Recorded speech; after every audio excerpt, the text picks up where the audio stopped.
Estamos hoy unidos declarando a una voz, somos la iglesia de Cristo, somos siervos de Dios. En Mateo, vamos a estar leyendo en Mateo, capítulo 12, Mateo, capítulo 12, versículo 25.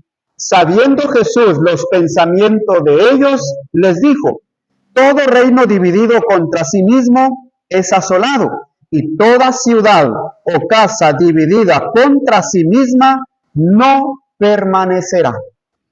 Hermanos y hermanas, la palabra del Señor pues claramente nos está enseñando que es un gran problema cuando en cualquier lugar hay divisiones. Es un terrible problema en cualquier lugar, ya sea, hermanos, en la casa, ya sea también en el trabajo, en el negocio y también en la iglesia. Es un gran problema cuando cada uno agarra por su lado, hermanos. Ese es un problema que nosotros debemos cada día de prestarle atención y de evitarlo. Por eso las palabras del Señor Jesús fueron claras aquí en este pasaje que dice: todo reino dividido contra sí mismo es asolado.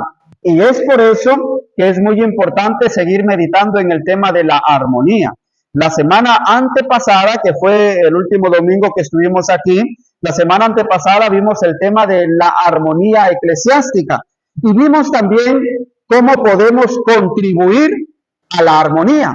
Y para recordar, hermanos, cómo nosotros podemos contribuir a la armonía dentro de la congregación, hay 4 aspectos y posiblemente hay más, pero nosotros tocamos únicamente 4 aspectos la semana pasada.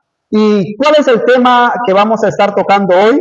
El tema que corresponde al día de hoy, continuando con la armonía, es enemigos destructores de la armonía. La armonía tiene enemigos, hermanos. Tiene enemigos. Así como nosotros podemos hacer muchas cosas para contribuir a la armonía, de la misma manera, hermanos, hay cosas que nosotros podemos hacer que van a destruir la armonía. Y en eso nosotros tenemos que tener cuidado. ¿Estoy contribuyendo a tener armonía dentro de la iglesia o estoy contribuyendo a destruir la armonía dentro de la congregación? Recuerde que la armonía, hermanos, según la definición de la armonía es la combinación de elementos que siendo diferentes, ¿verdad? Que siendo diferentes resultan en algo agradable. En este caso, el hermano tiene un carácter diferente al hermano acá. La hermana allá tiene una forma de ser diferente a la hermana de este lado. Pero a pesar de esas diferencias, saben cómo complementar, saben cómo combinar esas diferencias. ¿Cuáles son algunos enemigos que destruyen la armonía? ¿Cuáles son? Solamente vamos a mencionar algunos, porque pueden haber muchos otros enemigos que van a destruir la armonía. Y el primero vamos a encontrarlos en el libro de Hechos, capítulo 6. Posiblemente, estoy seguro que la mayoría de ustedes ha leído este pasaje. En Hechos, capítulo 6, versículo 1 y al versículo 3. Mire, hermanos, la situación que se dio aquí y que puso en riesgo la armonía de una iglesia que estaba naciendo, de una iglesia que estaba floreciendo y que estaba creciendo. Aquí la iglesia no tenía mucho tiempo que empezó, pero a pesar de que no tenía mucho tiempo, empezó algunas situaciones que pusieron en riesgo la armonía que la iglesia estaba teniendo. Capítulo 6 de Hechos, versículo 1 al versículo 3. Dice aquí: en aquellos días, como crecía el número de los discípulos, hubo murmuración de los griegos contra los hebreos, de que las viudas de aquellos eran desatendidas en la distribución diaria. Entonces los 12 convocaron a la multitud de los discípulos y dijeron: no es justo que nosotros dejemos la palabra de Dios para servir a las mesas. Buscad pues, hermanos, de entre vosotros a 7 varones de buen testimonio, llenos del Espíritu Santo y de sabiduría, a quienes encarguemos de este trabajo, y nosotros persistiremos en la oración y en el ministerio de la palabra. ¿Cuál es el primer enemigo que nosotros vemos aquí que puso en riesgo la armonía dentro de la congregación? ¿Sabe cuál es? Exacto, la murmuración. Miren, y hermanos, es el primer intento de Satanás de destruir la iglesia, de destruir la armonía la armonía de la iglesia, pero es el primer intento interno para destruir la armonía de la iglesia. ¿A qué me refiero el primer intento interno para destruir la armonía para destruir la armonía de la iglesia? Porque el diablo, hermanos, quiso destruir a la iglesia. ¿De qué manera? Persecuciones, ¿verdad? De parte de los judíos, de parte de los romanos, trató de destruir a la iglesia de esta manera. Y esas amenazas que vinieron en contra de la iglesia fueron externas, fueron de personas que no pertenecían a la iglesia. Pero la murmuración no vino de gente de fuera de la iglesia. La murmuración, ¿sabe de dónde vino? De los mismos hermanos, de las mismas personas que pertenecían a la congregación, de allí mismo. Vamos a tratar de comprender un poco cómo surgió la murmuración aquí dentro de la iglesia. En primer lugar, hermanos, nosotros vemos en el capítulo 2 del libro de Hechos cómo la iglesia tenía en común todas las cosas. Y cuando tenía en común todas las cosas, ellos se apoyaban, se ayudaban los unos a los otros. Habían gente dentro de la congregación que pertenecían a un extracto social alto, que tenían dinero, tenían recurso económico, tenían tierras, tenían muchas posesiones, pero también habían personas dentro de la congregación que no tenían recursos, que eran gente pobre, hermanos. Hay algunos que no tenían ni para comer, especialmente las viudas. No tenían ayuda, no recibían ayuda ellas. Entonces había mucha gente pobre que pertenecía a la iglesia. ¿Qué hicieron aquellos miembros de la iglesia que tenían recurso económico? Como ellos tenían en común todas las cosas, ¿saben qué hicieron? Sus recursos. Algunos los vendían, los traían a los apóstoles, y los apóstoles ese recurso que recibían no se lo quedaban ellos, sino que ellos lo que hacían era llevaban y lo distribuían a los miembros que no tenían recursos. Ellos distribuían aquellos recursos que les daban. Entonces, aquí, hermanos, surgió ayudar a las personas necesitadas dentro de la congregación. Ahora bien, aquí vemos nosotros dos grupos de viudas, o más bien dos grupos que pertenecían a la iglesia, los griegos y los hebreos, ¿verdad? Puso usted atención ahí. Hubo murmuración de los griegos contra los hebreos. ¿Quiénes eran los griegos y quiénes eran los hebreos? Bueno, en primer lugar quiero decirle que tanto los hebreos como los griegos eran de origen judío, pertenecían al pueblo de Israel, los dos, griegos y hebreos. La diferencia que había entre ellos era que los griegos, para decirlo de una manera más fácil y entendible, los griegos eran aquellos que hablaban la lengua o el idioma griego, mientras que los hebreos hablaban la lengua hebrea, y ellos eran celosos de la cultura hebrea.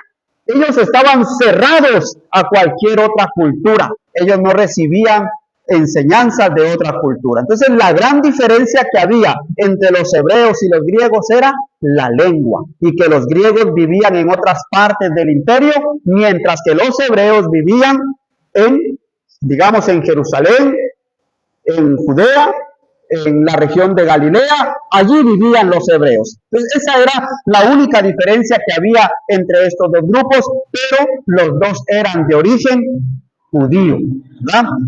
Ahora, ¿por qué, hermanos, fueron desatendidas las viudas de los griegos? ¿Por qué, hermanos?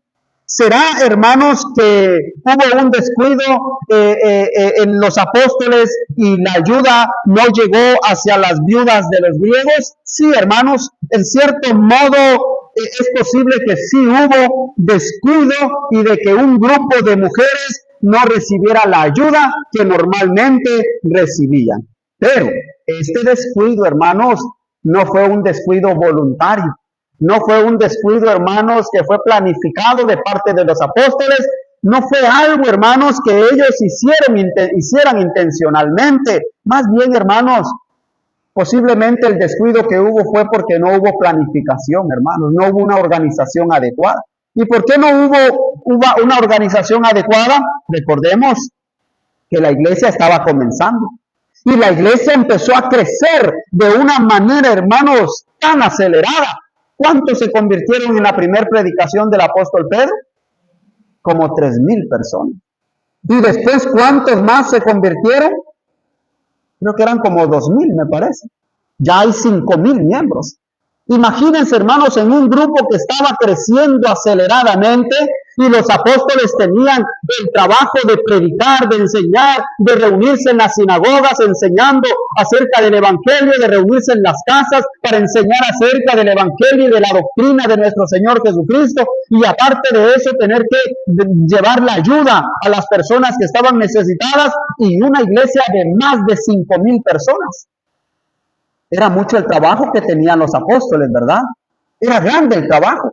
Imagínense, hermanos, si nosotros, como un grupo pequeño, descuidamos ciertas áreas dentro de la iglesia. Imagínense los 12 apóstoles. Bueno, descontando, sí, 12 apóstoles contando a Matías, el que vino a ocupar el lugar de Judas Iscariote. 12 apóstoles teniendo cuidado de un grupo de más de 5,000 personas, era mucho trabajo, hermanos.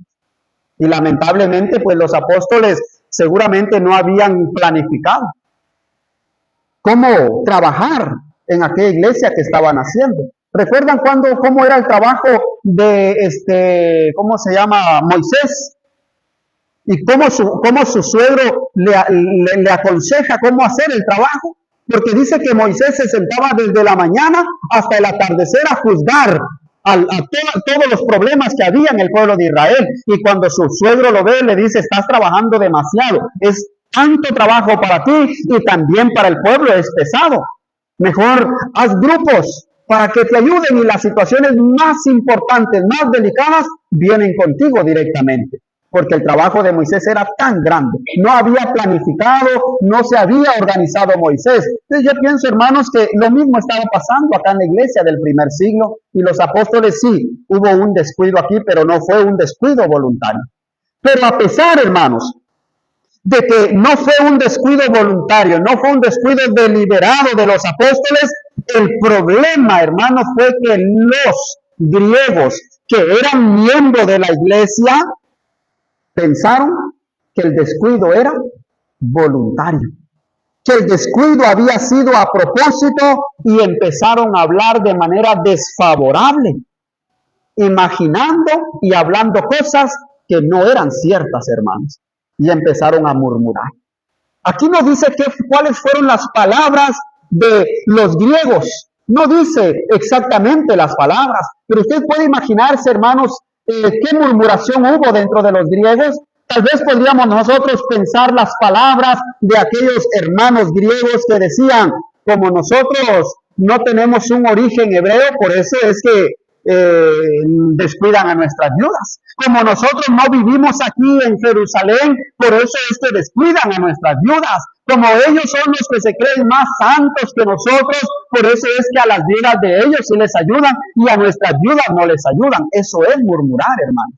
Eso es hablar desfavorablemente de alguien. Eso es hablar en perjuicio de alguien y sin tener la razón, hermanos. Eso es murmurar. ¿Cómo podemos nosotros, hermanos, trasladar esto dentro de la congregación? ¿Cuántas veces tal vez nosotros hemos murmurado? Y recuerden, murmurar es hablar en perjuicio de manera desfavorable contra otro. Tal vez, hermanos, la murmuración viene porque hubo un descuido, hubo algo que que no fue posible que me dieran a mí, que me ayudaran, y yo empiezo a hablar, hermanos, de manera equivocada, a pensar cosas que no son. ¿Y sabe qué hago, hermano, dentro de la murmuración? No se lo digo al hermano o a la hermana, sino que empiezo a hablar allá por un lado. Eso es murmurar. Qué terrible es la murmuración, hermanos. Entonces aquí, hermanos, resulta que los griegos empezaron a hablar contra los hebreos y aquella situación, hermanos, se estaba tornando muy difícil dentro de la iglesia, porque cuando hay murmuración, hermanos, uno no puede andar tranquilo, hermanos. Uno no puede andar tranquilo. La murmuración destruye la armonía. La murmuración destruye, hermanos, el buen andar y el buen funcionamiento de los programas o de las cosas que hay que hacer dentro de la iglesia. La murmuración. En el Antiguo Testamento nosotros tenemos ejemplos también cómo se murmuró en contra de Moisés. Hablaron en contra de Moisés, y no solamente en contra de Moisés, sino también en contra de Dios. ¿Recuerdan también en una ocasión, María y su hermano Aarón también hablaron en contra de Moisés? ¿Y qué pasó, hermanos? ¿Qué pasó allá con Aarón y con María? ¿Verdad? Dios los castigó porque empezaron a hablar de manera desfavorable cosas que no eran ciertas contra Moisés. Eso es murmurar. Por eso es mejor hablar personalmente, hermanos, con la persona correcta, cuando nosotros creemos que se está dando algo. Vayamos allá al libro de Efesios, a la carta de Efesios, capítulo 4, versículo 25. Por lo cual, desechando la mentira, hablad verdad cada uno con su prójimo. ¿Qué tenemos que hacer nosotros, hermanos, en el momento en el que nosotros creemos que se está dando algo que no está bien dentro de la iglesia? ¿Qué tenemos que hacer nosotros? Tenemos que hablar verdad con el hermano o la hermana que corresponde. Por eso dice acá, por tanto, dejando a un lado la falsedad, dejando a un lado la mentira, dejando a un lado la murmuración, hablen verdad cada cual con su prójimo. ¿Por qué? Porque somos miembros los unos de los otros. Somos miembros del mismo cuerpo. ¿Verdad? Qué fácil, hermanos, nosotros podemos murmurar. Fácilmente nosotros podemos caer en la murmuración. Es fácil, hermanos. Tal vez, hermanos, cuando usted ha visto a un hermano, a una hermana que llega vestido o vestida de una manera que no es decorosa. Y tal vez viene usted y por allá habla con un hermano o con una hermana y le dice, mire a la hermana. O mire al hermano cómo vino. Y empiezan allá a hablar, hermanos. Empiezan allá a conversar. Eso es murmurar. ¿Y qué pasa con la armonía? Se empieza a deteriorar, se empieza a dañar. Por eso el apóstol Pablo dice en Filipenses también, hagan todo sin murmuraciones y contiendas para que seáis irreprensibles y sencillos hijos de Dios. ¿Cómo tenemos que hacer las cosas, hermanos? Sin murmuración. ¿Alguien, hermanos, le gusta murmurar? No es lo correcto, hermanos. La murmuración no es algo bueno. La murmuración hace daño. La murmuración va en contra de los principios y de la enseñanza que nuestro Señor Jesucristo le ha dado a sus discípulos. La murmuración no es buena. La murmuración destruye, hermanos. La murmuración daña. Es muy importante, hermanos, saber que la murmuración es un enemigo que destruye la armonía dentro de la congregación. Pero hay otro segundo enemigo que destruye la armonía dentro de la congregación. Génesis capítulo 4, versículo 3 al versículo 7. Y aconteció, andando el tiempo, que Caín trajo del fruto de la tierra una ofrenda a Jehová, y Abel trajo también de los primogénitos de sus ovejas, de lo más gordo de ellas, y miró Jehová con agrado a Abel y a su ofrenda, pero no miró con agrado a Caín y a su ofrenda. Y se ensañó Caín en gran manera y decayó su semblante. Entonces Jehová dijo a Caín, ¿Por qué te has ensañado? ¿Y por qué ha decaído tu semblante? Si bien hicieres, no serás enaltecido, y si no hicieres bien, el pecado está a la puerta. Con todo esto, a ti será su deseo, y tú te enseñorearás de él. ¿Cuál es el segundo enemigo que nosotros podemos encontrar que pone en riesgo y que puede destruir la armonía dentro de la iglesia? ¿Sabe cuál es, hermanos? La envidia, hermanos. La envidia y los celos. Este, hermanos, es un enemigo que puede destruir la armonía dentro de la congregación. La envidia y los celos. ¿Cuántos han sentido envidia en algún momento de su vida? ¿Sabe, hermanos? Tal vez usted ha escuchado o hemos dicho, bueno, yo tengo envidia, pero de la buena. La pregunta es, ¿hay envidia buena, hermanos? ¿Será que hay envidia buena? No hay envidia buena. La envidia es mala. La envidia es mala porque según la definición que nosotros encontramos de envidia, envidia es un sentimiento de tristeza y enojo por el bien ajeno. Eso es envidia. Un sentimiento de tristeza y de enojo por el bien ajeno. ¿Ha sentido usted envidia en algún instante, en algún momento de su vida, hermanos? Pues déjeme decirle que la envidia no es buena. ¿Por qué ha decaído tu semblante?, le preguntó Dios a Caín. ¿Qué significa decaer tu semblante? Significa porque estás triste. ¿Por qué estás molesto? Porque estás enojado. ¿Por qué se ha decaído tu alegría? ¿Por qué estás mal? Ahora, hermanos, según hemos leído, podemos encontrar nosotros por qué Caín estaba triste. ¿Saben? Caín estaba triste porque Dios había visto con agrado a Abel y a lo que Abel le ofreció. Pero ¿cómo vio Dios a Caín? No lo vio con agrado, ni a Caín, ni a su ofrenda. Entonces, ¿qué pasó? ¿Qué hizo Caín, hermanos? Se puso triste y se enojó en gran manera. La envidia es un problema interno, hermanos, del ser humano. La envidia es un problema que el ser humano tiene en su corazón. No es un problema externo, no es un problema de alguien más. La envidia es un problema que nosotros tenemos internamente. Es un problema muy personal, la envidia, hermanos. Santiago capítulo 4, versículo 1 y 2, por eso mencioné que la envidia es un problema interno. La envidia es un problema que tiene su origen en el corazón del hombre y nosotros no podemos darle la culpa a los demás. Dice aquí, Santiago capítulo 4, versículo 1 y 2. ¿De dónde vienen las guerras y los pleitos entre vosotros? ¿No son de vuestras concupiscencias, las cuales combaten en vuestros miembros? Y mire, codiciáis y no tenéis, matáis y ardéis de envidia y no podéis alcanzar. Combatís y lucháis y no tenéis lo que deseáis, porque no pedís. ¿De dónde viene la envidia, hermanos? De nuestro corazón. ¿Por qué nosotros codiciamos lo que otros tienen? ¿Por qué nosotros envidiamos lo que otros tienen? Porque nuestro corazón está mal, hermanos. De allá viene la envidia. Si a un hermano le va bien, hermanos, ¿por qué nosotros tenemos que disgustarnos, hermanos? ¿Por qué disgustarnos si a algún hermano le va bien?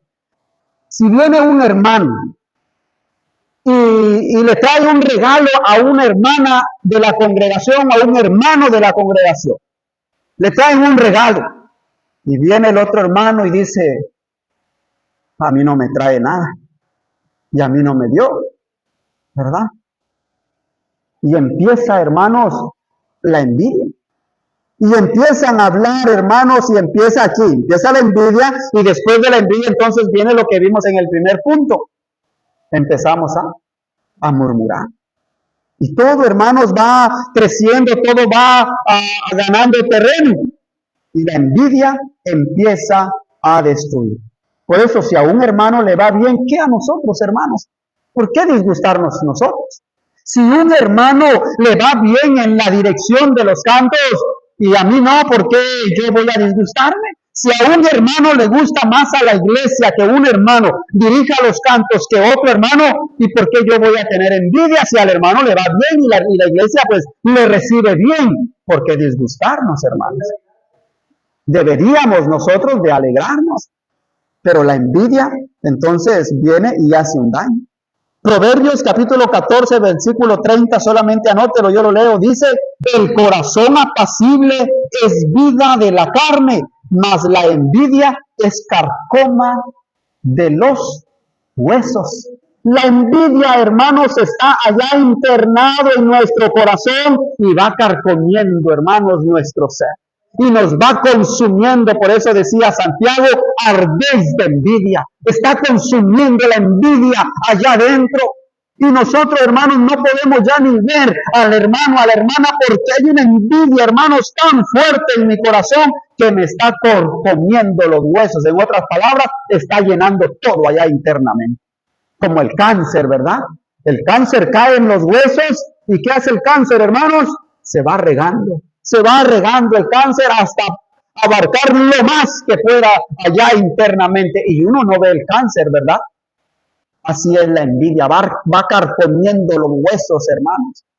Y nosotros ya no podemos ni siquiera ver ni saludar al hermano o a la hermana, porque es que me consume una envidia allá, que solo a él, solo a ella, que si piden algo, que si dicen algo, etcétera. Y nosotros, hermanos, ya no tenemos armonía con los hermanos, y menos con el hermano, y menos con la hermana.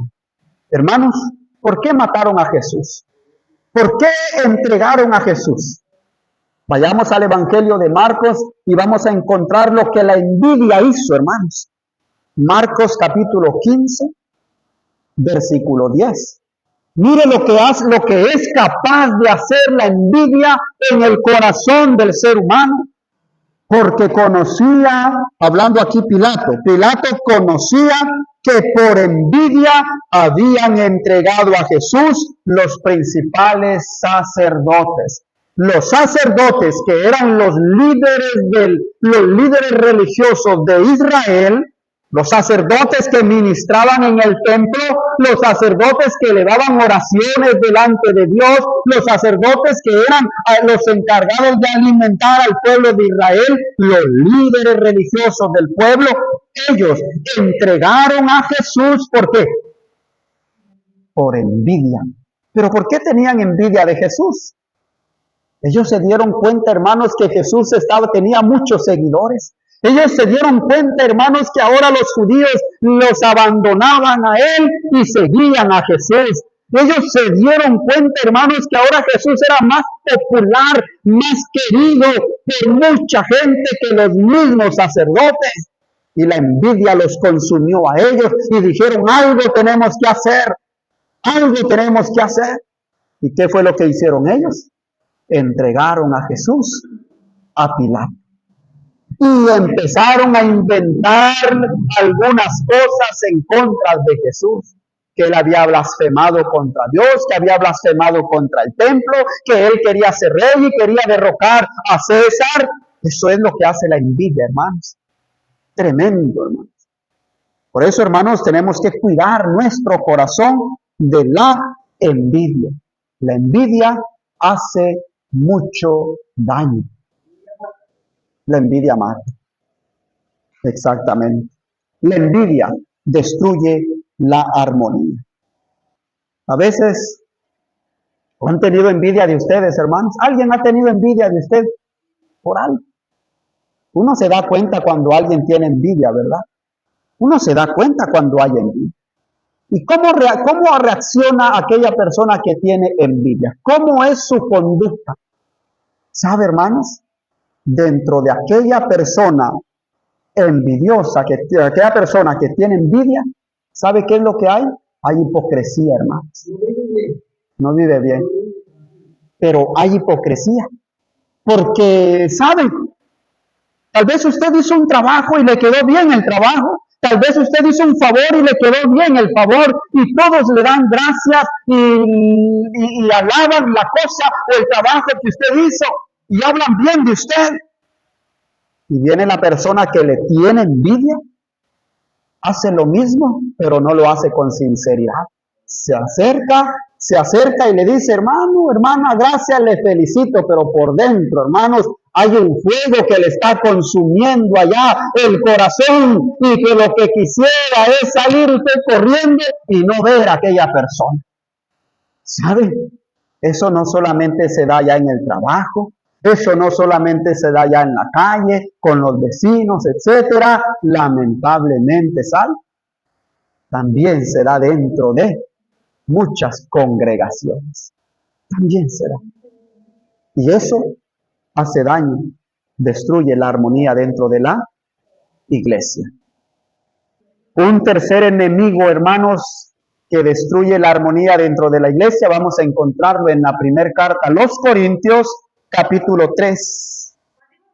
Primer carta a los Corintios, capítulo 3, y vamos a leer versículo 1 al versículo 3.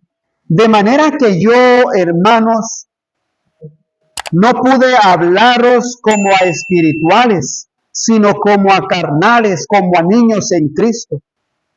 Os di a beber leche y no vianda porque aún no erais capaces, ni sois todavía capaces, porque aún sois carnales, pues habiendo entre vosotros celos, contiendas y disensiones, ¿no sois carnales y andáis como hombres?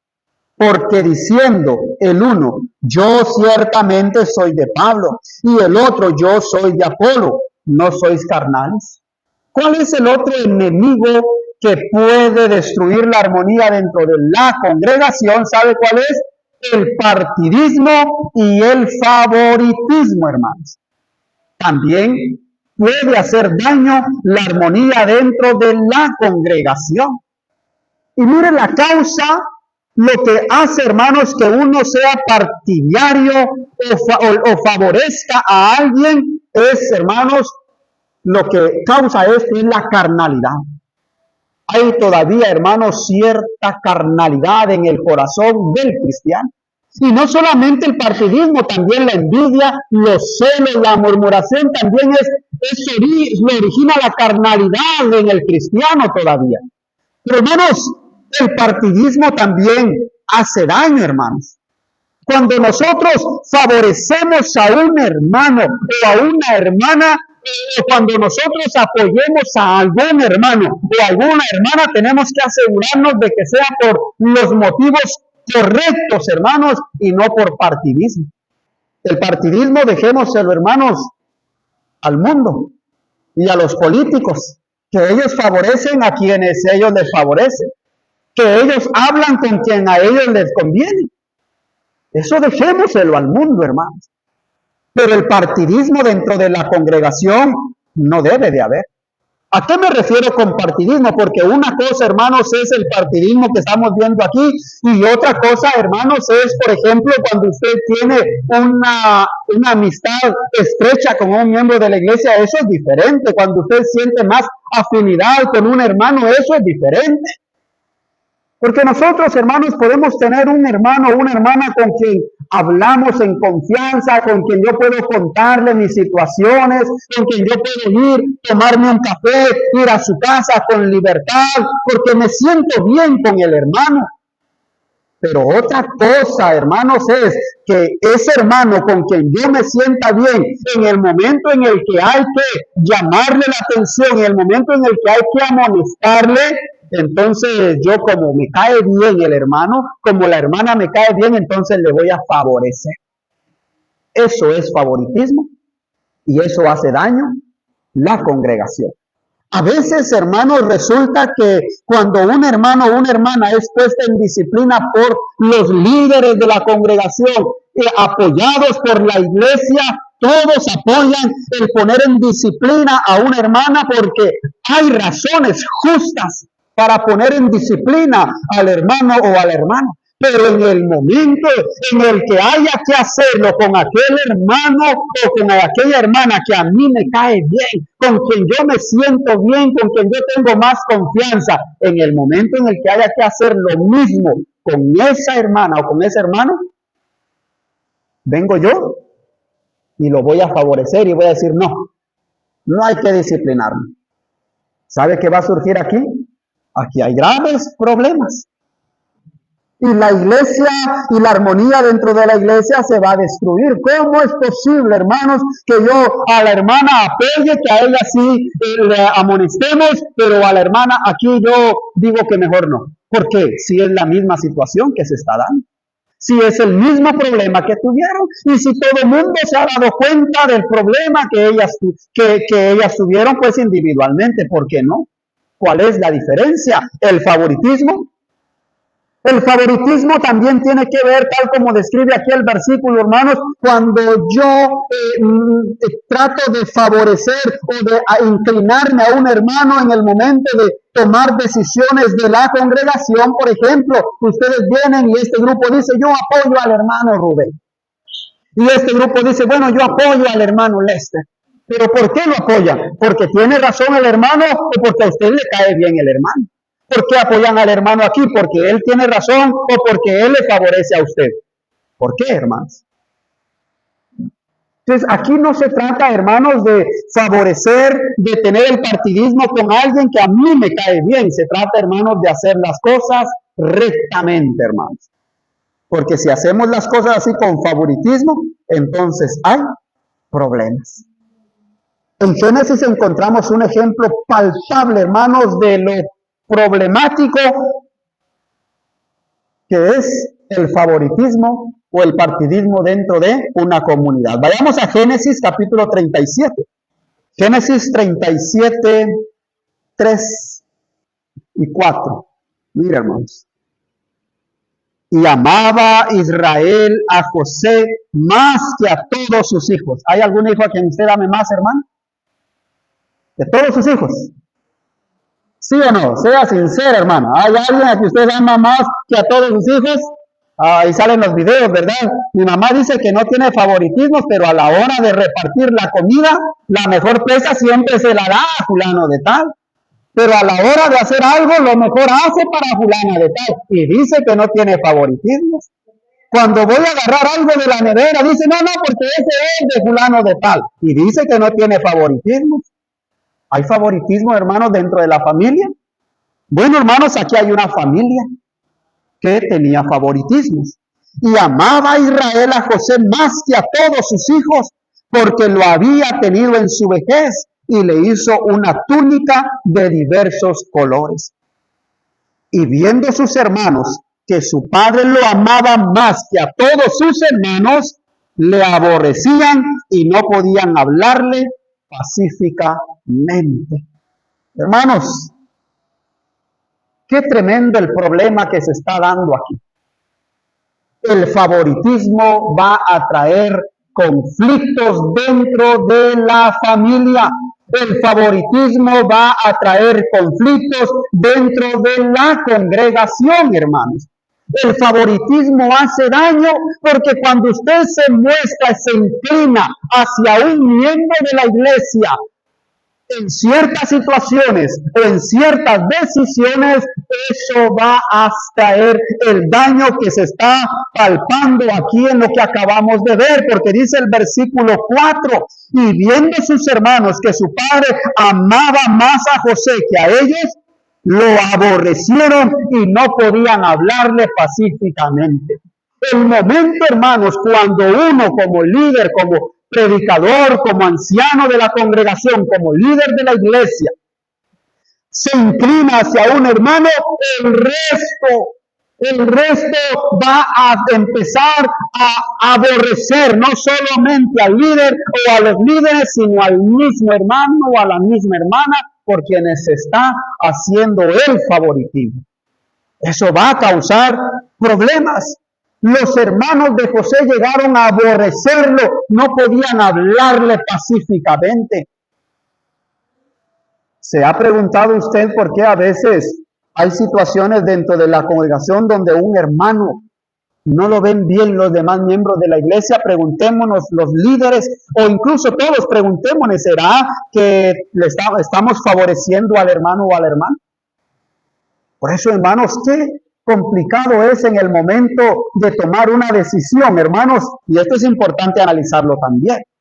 En el momento, hermanos, en el que nosotros tengamos que repartir algo, hermanos, ¿verdad?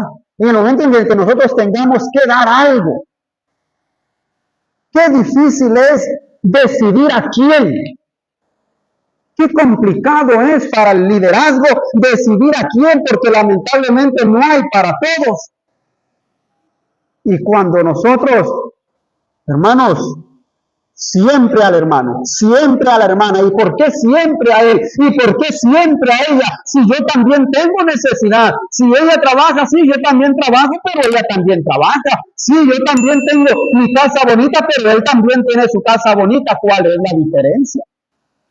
Mire lo que hace, hermano, el favoritismo, el inclinarnos hacia algo, causa problemas, hermanos. Porque cuando uno muestra favoritismo, hermanos, hay problemas y la armonía se rompe.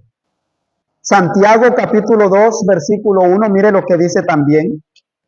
Hermanos míos, que vuestra fe en nuestro glorioso Señor Jesucristo sea sin acepción de personas.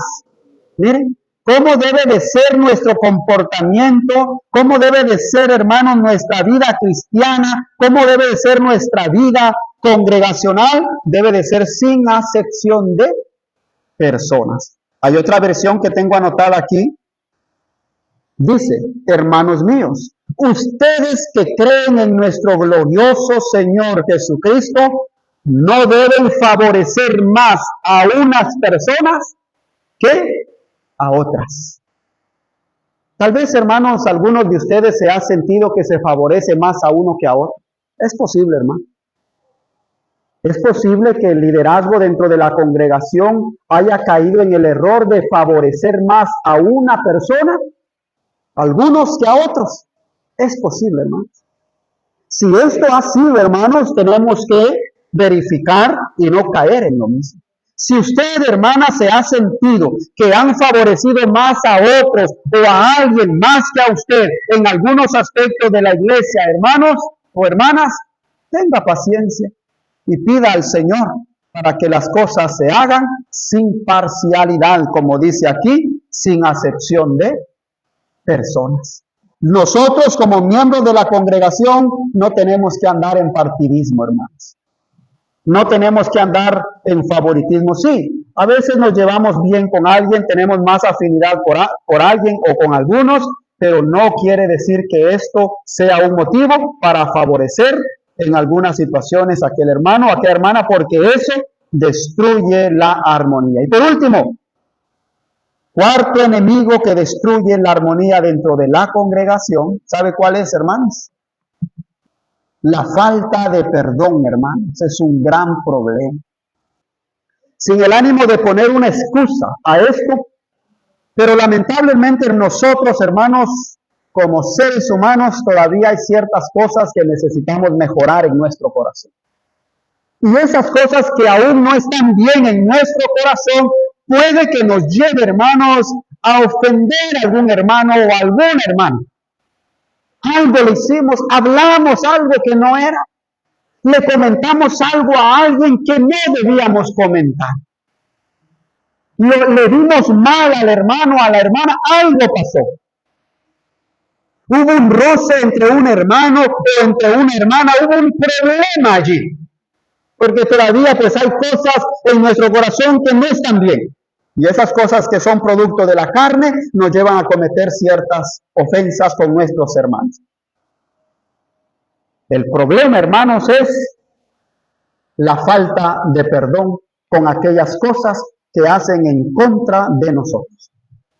Seguramente a la mayoría de ustedes le han ofendido en algún momento de su vida, ya sea algún familiar, un ser muy cercano le ha ofendido a usted. Tal vez a usted le ha ofendido a algún miembro de la congregación en algún momento, hermanos, algo pasó y usted se sintió ofendido por lo que ocurrió en aquel momento. Y todavía, hermanos, ha pasado el tiempo y hay rencor en el corazón. Y a veces nosotros lo negamos y decimos, no, yo no guardo rencor, pero en el momento en el que usted tenga que saludar, tenga que ver, tenga que hablar con aquella persona, hermanos, usted algo siente allá, algo siente, porque hay algo allá en el corazón y usted todavía no ha perdonado. Cuando hay falta de perdón, hermanos, se nota, hermanos, se nota cuando hay falta de perdón. Cuando hay falta de perdón, ¿sabe qué pasa? Se trata de evitar a cierta persona. Cuando alguien le ofendió y usted no ha perdonado, aquella persona viene por aquí entrando y usted mejor agarra por allá. Usted evita a aquella persona. Porque hay falta de perdón. Cuando hay falta de perdón hay mucha incomodidad. Está usted allí, está usted en el grupo y se acerca a aquella persona que le hizo un daño a usted y usted se queda callada, se pausa y cambia totalmente su semblante, cambia su actitud, cambia muchas cosas físicas. Se nota, hermanos, hay incomodidad, hay un ambiente hostil allá, hermanos, cuando hay falta de perdón. Hermanos, hermanas, habrá todavía en nuestro corazón algo que nosotros no hemos perdonado. No solamente, hermanos, dejemos esta falta de perdón en la congregación, sino pensemos, hermanos, allá dentro de nuestra familia. Habrá algo, hermanos, que nosotros no hemos perdonado. ¿Sabe, hermanos? ¿Cuántos familiares no se tratan entre ellos? No se hablan, ¿verdad? ¿Ha usted experimentado eso, hermanos, de no hablarse con un familiar? ¿Lo ha pasado usted, hermanos? ¿Qué problema cuando hay falta de perdón? Ahora pensemos, hermanos, el problema que hay también. La falta de perdón dentro de la congregación, hermanos. Donde usted no le va a hablar al hermano. Donde usted no le habla al hermano y si usted le saluda, lo hace de malas.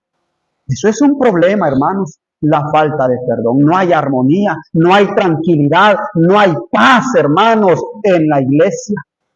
Cuando hay algo allá en el corazón. ¿Quién le ha ofendido a usted? ¿Quién le ha hecho daño? Sí, es cierto, a veces sin razón le hacen daño a usted, pero eso, hermanos, no es un impedimento para que usted no perdone. ¿Cuáles fueron las palabras de Jesucristo allá en la cruz? ¿Recuerda usted las palabras de Jesús allá en la cruz? ¿Por qué entregaron a Jesús? Acabamos de leer, por envidia. ¿Hizo algo malo Jesús para que lo aborrecieran? ¿Hizo algo malo Jesús para que le tuvieran envidia? ¿Hizo algo malo Jesús para que lo clavaran, lo insultaran, lo abofetearan y le escupieran en el rostro? ¿Qué de malo hizo Jesús? Nada, hermanos. ¿Y cuáles fueron las últimas palabras de él allá en la cruz? Perdónalo, Señor. Perdónanos.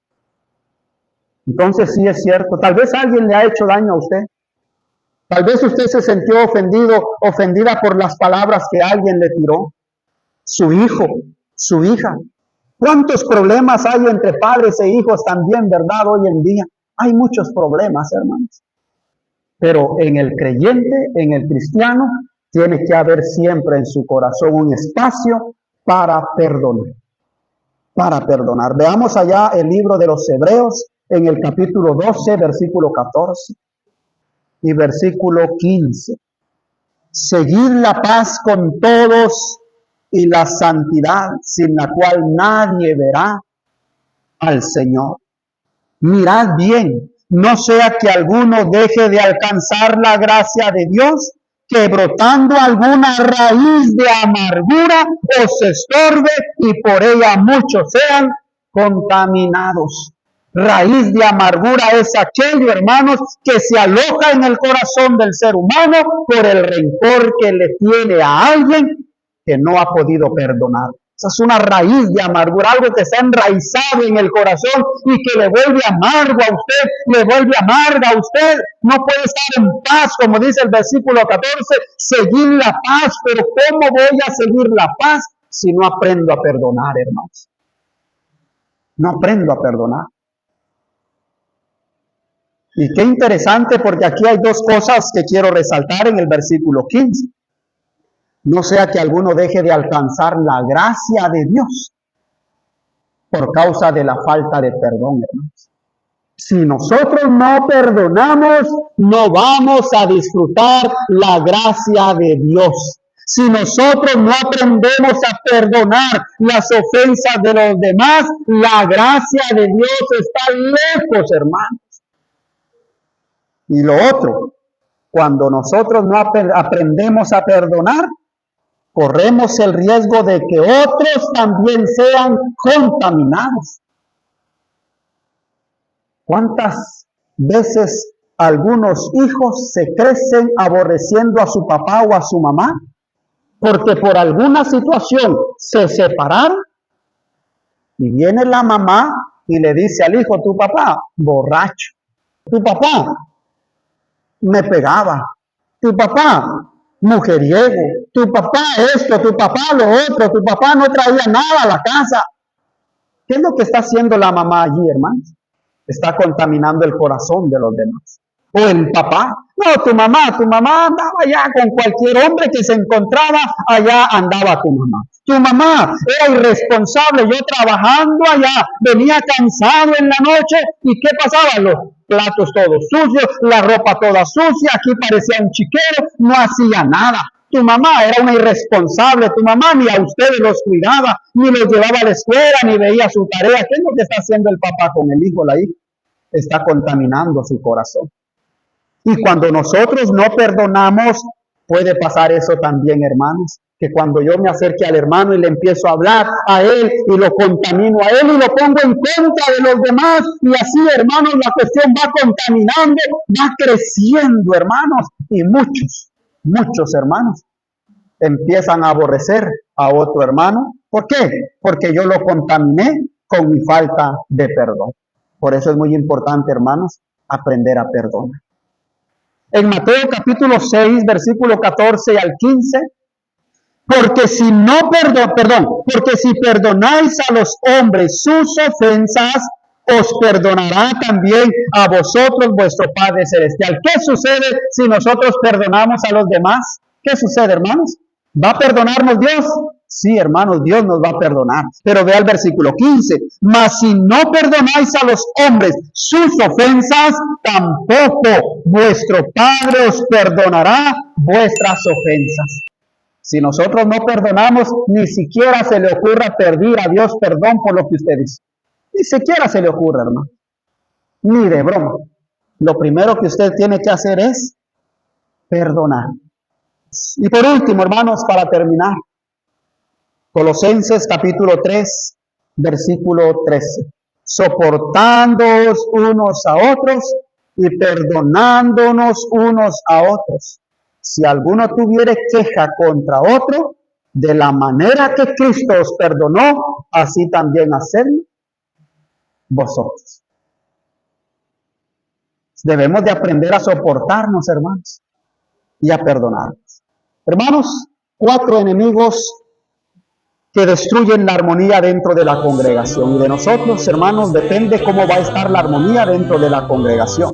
Somos la iglesia de Cristo, somos siervos de Dios.